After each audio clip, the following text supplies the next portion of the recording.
So, but for now, for today, she will be talking on the topic of Oil Mining Ordinance 1958. So with that, I invite YT Sharifah Hashida to talk on OMO 58.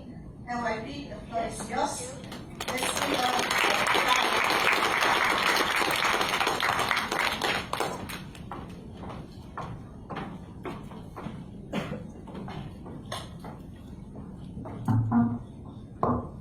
Thank you. Terima kasih thank you kepada Puan Susan Anding, our Political Secretary to the Chief Minister. I would like first of all to congratulate GPS ladies, girls, for organizing this briefing today and forum. Also together here distinguished Yang Berhormat Datuk Seri Wan Junaidi, Dr. Jaafar, a very experienced parliamentarian who will know a lot, will talk a lot on the history of the country. Robert Lau here, so he speaks a lot on MA 63, and of course, ladies and gentlemen. I shall begin my briefing. I go straight to Oil Mining Ordinance. I shall begin this briefing by touching briefly on the history of formation of Malaysia. I would not talk on MA 63 because Robert will be touching on that. So I'll just touch briefly because it's important to bring Oil Mining Ordinance in the context of the country Malaysia.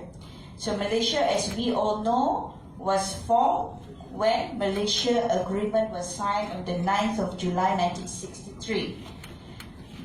The parties to Malaysia Agreement are the British government, the Federation of Malaya, Singapore, Sabah, at the time it was known as North Borneo, and Sarawak. So 5 parties formed the country Malaysia. So before Malaysia Agreement 1963, there is no Malaysia. So Malaysia Agreement 1963 is actually the birth certificate of Malaysia. Surat beranak lah kata kita. Surat beranak Malaysia is Malaysia Agreement. When Malaysia Agreement was signed, together with Malaysia Agreement, other documents are also formulated and legislated. Like the Malaysia Act 1963 was also legislated and formulated together with Malaysia Agreement. Also the Federal Constitution was also later on also put in place. So these documents, Malaysia Agreement must, in order to see the real context of everything, must be read together with Malaysia Act 1963, Federal Constitution, and another important document is the Intergovernmental Committee IGC report. IGC report is a report that contains the recommendation, conditions, prerequisites, iaitu syarat-syarat untuk penubuhan Malaysia. So these 3 documents are instruments of laws that are very important to support Malaysia Agreement. Because if you look at Malaysia Agreement itself, it is just a simple agreement, only a few pages. Like how many articles? Around 12 articles only. So that is the framework of Malaysia. But all the Malaysia Act, Federation of Malaysia, the Federal Constitution, and IGC reports contain all the conditions, the prerequisites, the recommendation that must come along with the formation of Malaysia. So after 55 years, after 1963, 55 years, we have learned that many of our rights, as stated in the Malaysia Agreement, have not been fulfilled by the federal government. Our rights, some have been intentionally or unintentionally neglected, eroded.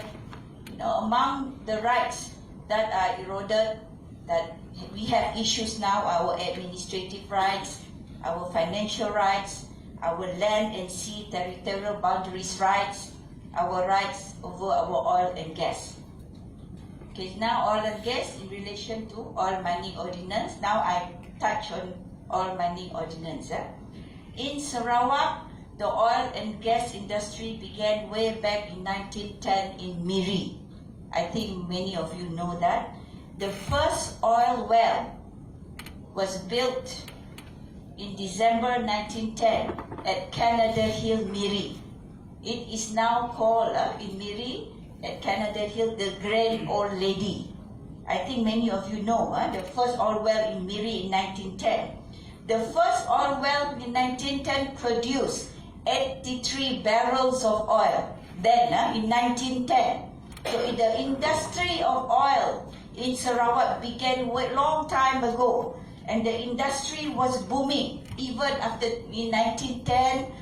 You know, it was very booming that time. Because of the boom, in 1958, the Sarawak Council Negeri passed a law called Oil Mining Ordinance in 1958. In 1958, OMO came into force on 9 June 1958. Oil Mining Ordinance back then was formulated to regulate, mengurus selia, mengawal selia, to regulate oil and gas upstream mining operation in Sarawak. That is regulating the exploration, the prospecting and mining of petroleum in Sarawak.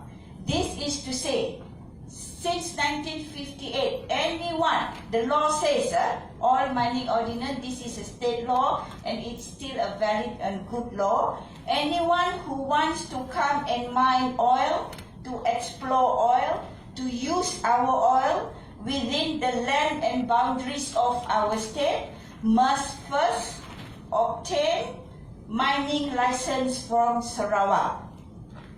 That is the law that we have. Under OMO, a person who applies mining license from Sarawak must also pay, under OMO, must also pay the yearly rent, must also pay royalties, must also pay license fees. These things they must pay in order to take or use the oil that we have in Sarawak. Also, the government, the states of Sarawak have the right to impose condition whenever they issue mining license and permits to whoever wants to mine oil in Sarawak, including companies like Petronas and Shell. This is very clear. Section 3 of the Oil Mining Ordinance 1958 states that it is unlawful for any party to perform any oil and gas mining activities in Sarawak without having the mining license. So it is unlawful. This is OMO 58. So as I mentioned just now, anybody who wants to take our oil, mine our oil, use our oil and gas, they must have obtained a license from the state. So if anyone wants to take anything from within our land and within our boundaries, so the question now is, what is the definition of land in Sarawak, and to what extent is the boundary of the state? So this is very important. We need to define what land is in Sarawak in our context and the extent of the boundary of the state of Sarawak. According to the definition of land in the Sarawak Land Code, land in Sarawak not only refers to dry land, not only refers to the land that we are on here today, not dry land. So land would include also all things attached to the earth or permanently fastened on it, including beds of river, lake or watercourse, and also the foreshore and beds of seas within the boundaries of Sarawak. So land include anything di bawah tanah dasar laut, the seabeds, the subsoil, anything bawah tanah laut kapal within the boundaries of Sarawak is defined as land. That would include bawah offshore lah. The boundaries of Sarawak. So we want to know up to where is the boundary of Sarawak. So the boundaries of Sarawak are the boundary. This is our stand in Sarawak, and it is a valid legal